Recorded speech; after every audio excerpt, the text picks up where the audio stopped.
isku dayinin inta qora qaadataan amni darra ka shaqeysaan ka waantoob anagoo dhahaynay isku dayeen runtii waxay heleen jawaabtii ay mudnaayeen oo ay siiyeen hay'aduhu ammaanku waxaan leenahay dad yowa ku fakaraya sidaan oo kale iyo sida la midkaana waxaan leenahay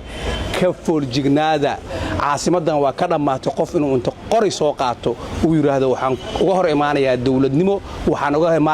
uga hor imaanayaa sharciga iyo qaanuunka waa ay ka dhamaatay Soomaaliyana waxaan rajaynaynaa inay qaado wado dawladnimo oo rasmi ah iyo dawlad iyo shacab iyo dawlad iyo mucaarad ka soo horjeedo laakiin wax naqdiyo on qoray wadan runtii waa ayaan darro inaan 2026 35 sano ka bacdi oo dawlad dhisa inaan maanta ku fakarayna inaan qori caaradiisa caasimada Soomaaliya ka ridno waa ay soo dhamaatay arintaas shacabka waxaan uga digaynaa mar labaad iyo mar saddexaad iyo mar afraad waxaan uga digaynaa inaysan qori soo qaadan inaysan ku waantoobin dadka wiilasha yarka oo la qaldaay inay ka waantoobaan waxaanay wax la midka waxa u dambeynaysa sidaan iyo si la mid ah intaas waxa dheer howlgalkan waa qaybtii koowaad qaybtii labaad waa dhiman tahay waa minraayo haddaan u soconaa insha Allah ta'ala waa la soo gabagabayn doonaa ciidamada meesha ku jiro waxaan leenahay qof kasta oo naftiisa inuu la baxsada raba iyo hubka uu haystaba ciidanka ka soo horjeeda ciidanka dawladda ka soo horjeeda ha u tago hana isku dhiibo option aan ahayn oo kaas u banaano ma jiro qof kasta oo qora sharci darra haystana fursado maanta haysta inuu yimaado oo isu soo dhiibo oo yiraahdo qoragaana sharci darra haysta ha laga qabto hadii lagu yimaado gacan sharciya lagu qabanaya marka qoray sharci darra lagu yimaado waxaan marka fariintan farayaa wiilasha yaryar ee minraa ya jooga ee la soo qalday qaar kamida ay dhalinyaro yihiin ee loo adeegsanayo runtii in dalkan iyo dadkan lagu dhibo waxaan leeyahay fursadaad haysataan saacad idin dhiman amal saacatay 2 saacadood hubka iyo qoryaha wadaana soo dhiiba saldhigga booliiska Cabdicasiisna imaada taasan talaan ku siinayaa in faraynaa hadii ay noqon weysana sidaan aad maanta arkaysaan iyo si ka daran aad la kulmi doontaan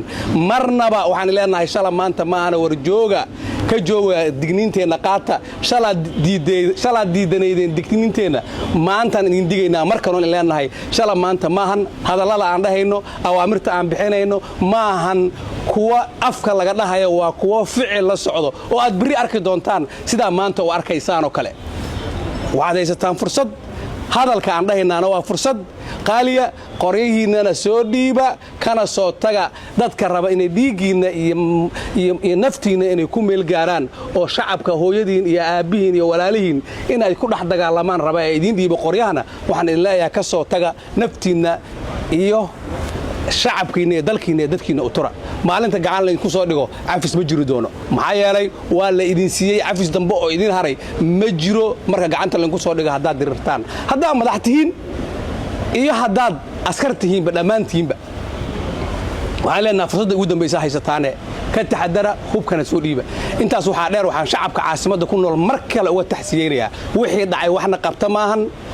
wax maaragtay laga wanaagsanay ahaayeen waa la xanuunsanaynaa in xalay hooyooyin Soomaaliyeed guryahooda ugu tagay madfac runtii waa wax xanuun ah wayna xanuujinaysaa wayna dhibaysaa waxaan leenahay Ilaahay ha idin booga dhayo qof kasta oo muwaadin oo caasimadan jooga wixii xala dhacay wax ku gaareenna saldhigyada biliiska ha tago ha rajis gareeyo ha israjis gareeyo saldhigyada biliiska meel kasta caasimada kamid ah u furan referto inuu soo qaato qofkaas dhigiisu hadur ma ahan insha Allah ta'ala waa la xisaabina waana lagu xisaabtami doonaa shacabka caasimadda ku nool waxaan leeyahay sidaad ammaanka nooga shaqayseen waa ku mahadsantihiin boqolkiiba 200 aad ku mahadsantihiin waxaan leeyahay dhalinta Soomaaliyeed ee dalkan iyo dadkan adinka oo hari doona dalkan iyo dadkan ilaashada marna yaan la ka dhigan xaaba lagu danaysto waa mahadsantihiin Allah subhanahu wa ta'ala waxaan ka rajaynayaa inaga inuu naga dhigo kuwa idinkana uu ka dhigo kuwa talada iyo waanada qaata inagana Ilaahay uu ka dhigo kuwa aan ka daalin qarankan iyo dalkan iyo dadkan inay u shaqeeyaan waa mahadsantihiin mar kale waxaan leeyahay dadka siyaasiyiinta ee qalalaasaha isku dayaya ka jooga war ka jooga shalay maanta maahan qoray wakhtigiisii waa dhammaaday qoray caasimadan dalkan lagama ogola wakhtiga qorayga waa laga soo gudbay waxaa la joogaa wakhtiga aragtida waxaa la joogaa wakhtiga aqoonta waxaa la joogaa wakhtigii fakarka waxaa la joogaa wakhtigii qofka uu ka xigmad iyo caqli iyo karti badan yahay uu dalkan dadkan ugu adeegayay dalkan doorasho aaday qorayga soo dhiga aragtidiina iyo siyaasaddiina aadan leeyahay kuwa gartana waa mahadsan yihiin runtii 2026 in la joogo aysan suurtagelaynin in qorax lagu raadiyo waa mahadsan yihiin